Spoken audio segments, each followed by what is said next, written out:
Hiya, and welcome to Life Support, the only magazine program that makes you the centrefold by laying all your problems bare for all the world to see. And has all the solutions to all the problems you never knew you had. Hey, enough of the generalities, let's get into the specifics. Coming up tonight, I'll be showing you a wonderful way to help prevent sudden infant death syndrome. And a little later on, Sigourney and I will enlighten you on plastic surgery to beautify a very private body part.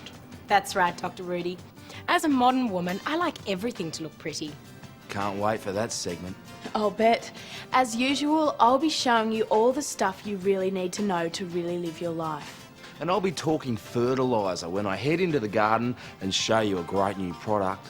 So why don't we get into it?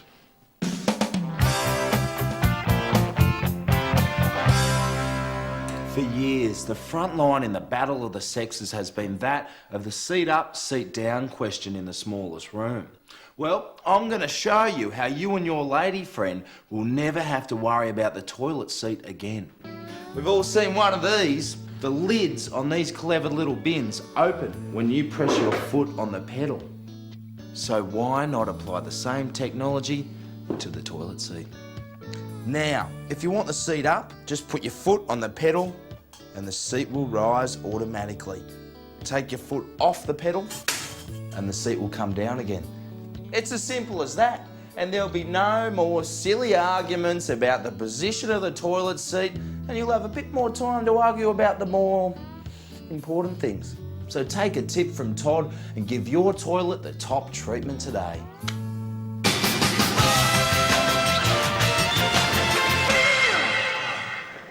Armed robbery is a difficult art. Definitely the best part is being the driver. Of course, you don't want to use your own car. You could steal one, but that just adds to the risk as the cops will be after it. So what do? Go, go, go!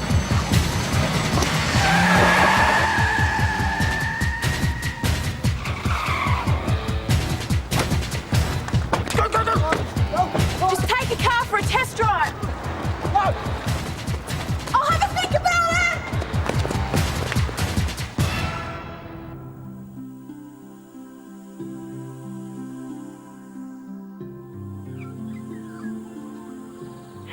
Of course, I'm not saying that women shouldn't have opinions and ideas.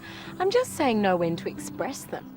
I find that it's best to minimise talk and moderate temperament. Yeah, you know, I really worry about the influence of shows such as Sex and the City. I mean, sure, the women go to fabulous parties, wear fabulous clothes and drink fabulous cocktails. But at the end of the day, they're still really lonely, you know? And I mean, let's face it, in real life, Carrie's married to Matthew Broderick. I think you know what I mean.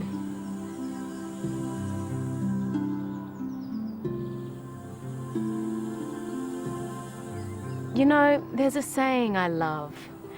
It's in Latin. Cogito ergo sum solo.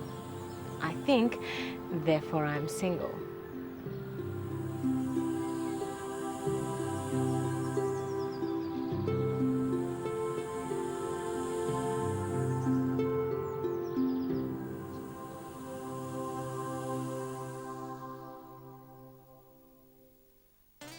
Well, Penny, here we are at our 7th show. How are you feeling? Todd, I'm having a great time. But I've got to say, we are getting a lot of letters from middle-aged, middle-class people, and I want to help real people. So, if you're disenfranchised, disadvantaged, lost, homeless, or just young, don't get your parents' permission and write to me, because that's who I want to help, Todd. Oh, I hear you, Penny. Here at Life Support, we're sorting out the whole demographic. We're answering the questions, and you know the ones I mean, that other lifestyle shows can't. So write to us here at Life Support. Locked bag 028 Crow's Nest 1585.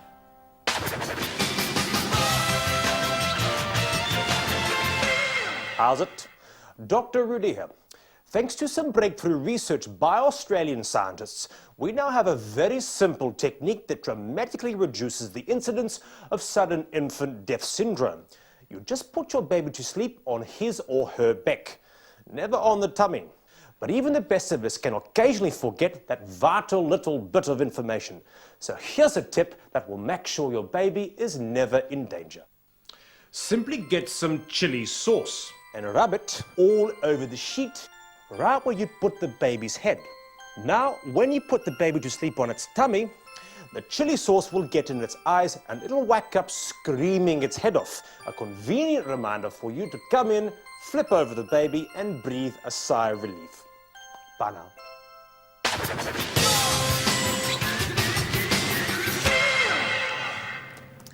Each year, the United Nations declares which people in the world should be given a special Cheerio. This year, it's the International Year of the Volunteer.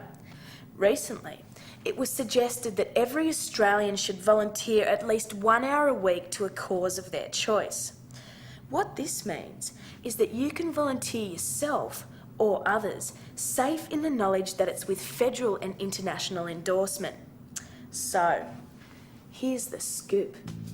Volunteer yourself for the fun stuff and others for the things you hate doing. For starters, volunteer yourself to look after kids during the school holidays. Mums and dads will be so relieved to offload their kids during work hours that they'll pay for everything. Start with the movies and then work your way onto fun parks and all the places that you want to go, like the brewery. Then, when you're feeling a little bit lazy and you couldn't be asked, it's time to volunteer somebody else. Just duck up to your local hospital and hire yourself an intravenous drip. Call your local church group, bung on your best victim voice, and slap on some white face makeup. In a couple of hours, you'll have a bright-eyed God squad of willing cleaners and shoppers bustling around ready to execute your every whim, while you're tucked comfortably in your favourite chair in front of the telly. You'll also need your drip when you go for the biggest volunteers of all, our competing lifestyle shows. In our heartless grab for ratings and the advertising dollar, most lifestyle programs will go to extraordinarily syrupy ends to bump up their ratings. So, if you want a new pool in your made-over backyard, just write a fantastic letter about how you have cancer and it's your dying wish to have a themed swimming pool. I guarantee you'll have the ever-cheery gang from one of those other do-gooder backyard makeover shows around to dig, cut, shape and trim your this into this backyard. The dying wish of a very special young girl. Join us next week when we... If you can put up with their inane drivel for an entire afternoon, you can look forward to hours of enjoyment just floating around in your new pool. See ya. When you first start wooing a new lady friend, trust me, nothing will impress her more than a picnic. Women love the great outdoors and overpriced sliced meats. I'll have some pastrami, thanks. Before you meet your lady friend, you should do a recce of your picnic location to make sure the spot you have in mind is conducive to romance. This is perfect. Plenty of sun, some trees, and of course, soft grass. Well, this grass is a bit wet, but there's no need to panic. I reckon I can sort out both the dampness and the flatness problems with something a little more practical than a picnic blanket. Simply lay down some concrete. Pretty classy. Guaranteed to keep your bum dry and your wine glass upright. Practical and romantic.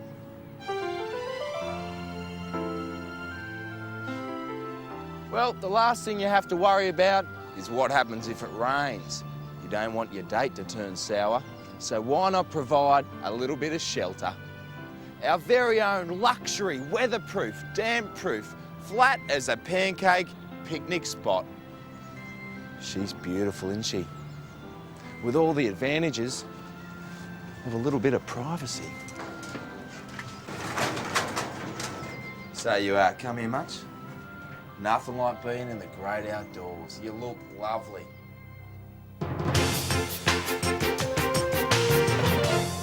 Hello there, Dr. Rudy here. And tonight, Sigourney has joined me to discuss a very serious topic for you women. Yes, something the modern woman shouldn't miss. Did you know, Sigourney, that an increasing number of women today are electing to have plastic surgery procedures? Well, one procedure in particular, labia reduction surgery. That's right, Dr. Rudy. You see, many women feel that their rosebud looks more like a hibiscus, so they've decided to have it pruned. Quite right, Sigourney. Apparently, more women are looking at pictorials in such publications as Penthouse and Hustler and are convinced that this is what their body should look like. And we all know what you women are like. I mean, you see someone with a pair of shoes you like, you just have to have a matching pair. So why should this be any different? It can't be all about aesthetics, Dr. Rudy. I'm sure many women experience discomfort from having curtains that need to be taken up. Only a very small percent. Labioplasty is mainly performed for the visual enhancement.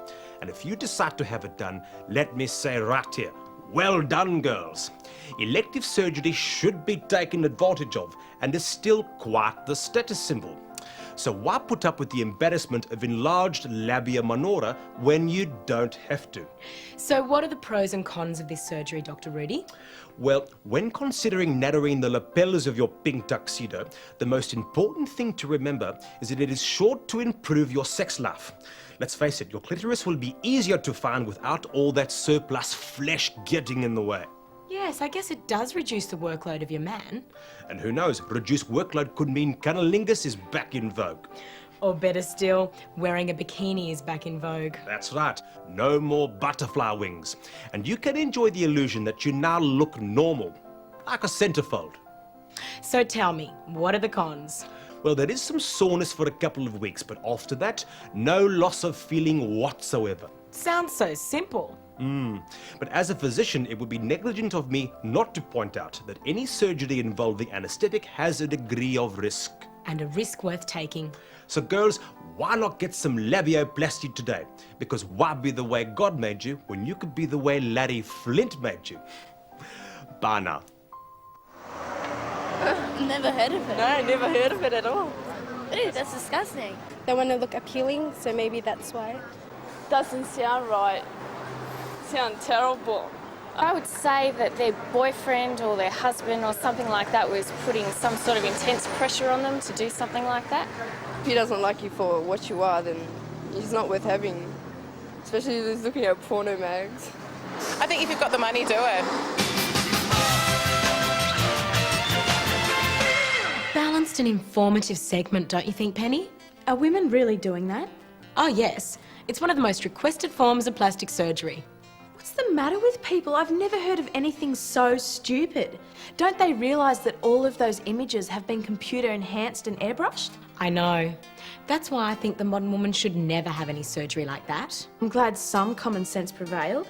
No need to have surgery when you can just airbrush yourself. Are you kidding me, right? Not for women who need it. Ladies, some simple flesh-coloured touch-up paint and a few evenly applied strokes means you and your man can enjoy the look of a petite protrusion. Are you seriously suggesting that women should airbrush their labia in order to give the illusion that they're smaller? Well, surgery just seems so permanent, and fashion is so fickle. It just makes sense to me. So there you go, ladies. A simple spray means that you can look and feel sensual without that 6-week post-op wait. I think we should move on now. Oh yes, what's in the next segment, Penny? I'm not sure. Let's take a look.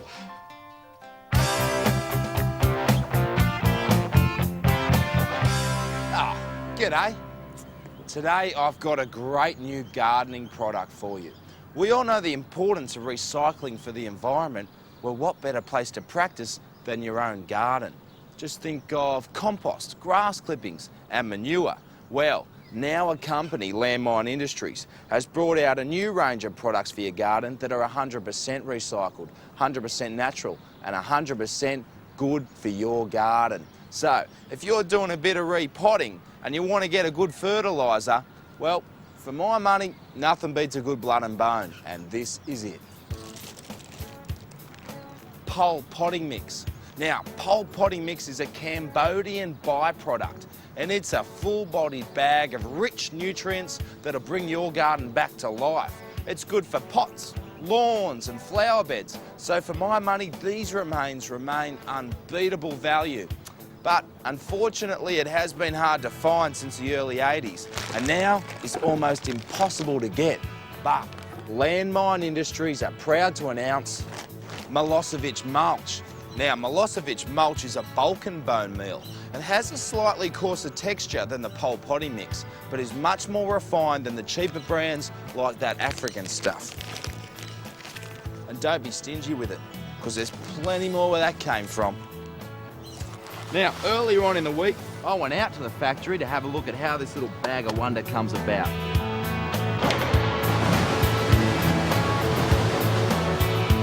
So this is where the process begins. The raw materials are broken down into different bins depending on origin and quality. I probably shouldn't be telling you this, but I just overheard them talking about the probability of a Macedonian product being available before the end of the year.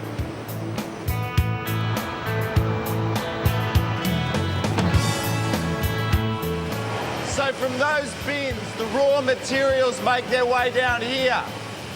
As you can see, this is where they're churned and broken down before being roasted in the furnace.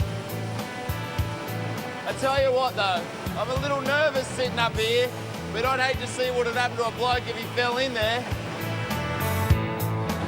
This is the reject bin.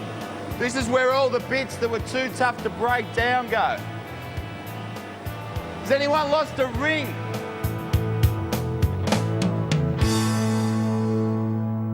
I've got no problems with it because as long as it's none of my family members or no one that I associate with or know on a pretty close basis, people, I guess, getting chopped up every day at the morgue, so it happens, everyone knows it happens, and it's something you just live with, I guess. I don't know, I just find it disgusting thinking about it. What are you going to do with me after I die? Put me to good use. Doesn't really matter if the people and the family, the relative is allowed it. I think that's all right. Yeah, it's better than using some more like chemicals, that kind of thing, or poisons. I think we have to come a very long way in society before we can even start to look at those sorts of issues. Pretty interesting stuff, hey? And I'd like to thank the good people out at Landmine Industries for letting us take a look around the factory. I only wish more companies were so environmentally aware. Well, there you have it. Don't these daisies look great? For me, this is what gardening's all about. Perfect sunny days and the heady aroma of wet soil mixed with a good fistful of fertiliser. I don't know about you, but I wouldn't be dead for quids.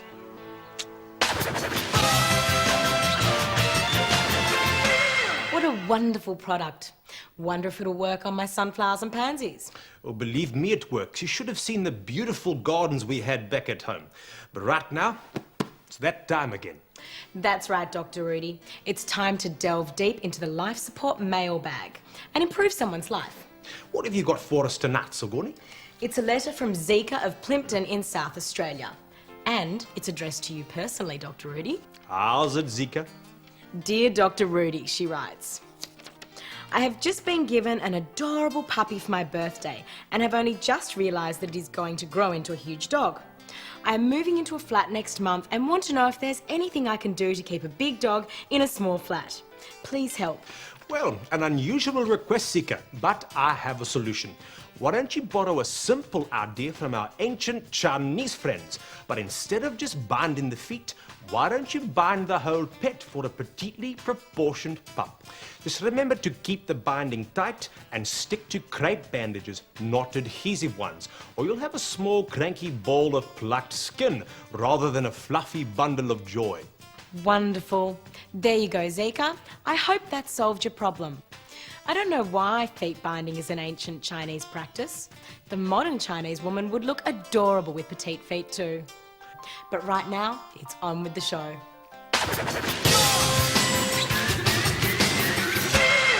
Because society is a structured community, we have to allow freedom of expression by all the people that are bound together by similar traditions, institutions or nationalities. which means you can get away with all sorts of shit in the name of tolerance. Let's face it, there are some religious groups that encourage polygamy, don't celebrate birthdays, and don't like zippers. So how far out on a limb do you have to go until you've gone too far? Why not create your own religious outfit to suit the church of you?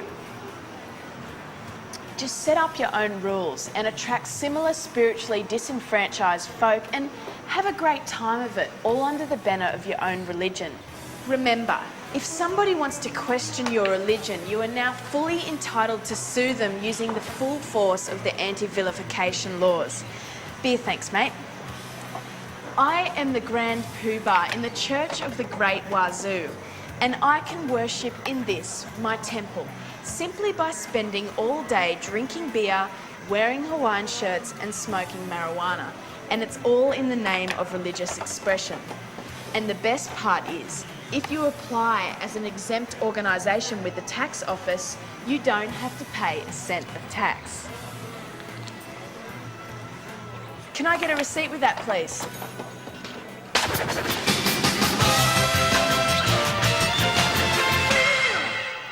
Christmas is just around the corner, and I know many of you will be sending gifts home to your families overseas. Now, we all know that postage costs to some of these countries are really horrendous, so here's a way to ease the financial burden. When you're packing your presents, just make sure you include some of these. Some cheap helium balloons. They'll make your package lighter and cheaper.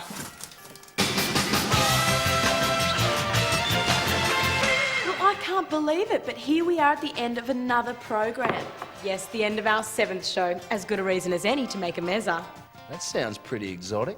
It's a selection of Lebanese appetizers. Baba ganoush, hummus and tabbouleh. Oh, like in a kebab. Great. Just once, I'd really appreciate a dish from back home like babuti or hawenda posti or even a simple plate of cheese and biscuits. Oh, Rudy, where would the fun be in that? In the eating. Better make sure you tune in next week. Oh, because we've got some more great ideas on how to make your life a little bit better. Until then, it's probably best not to do anything. Good night, Australia.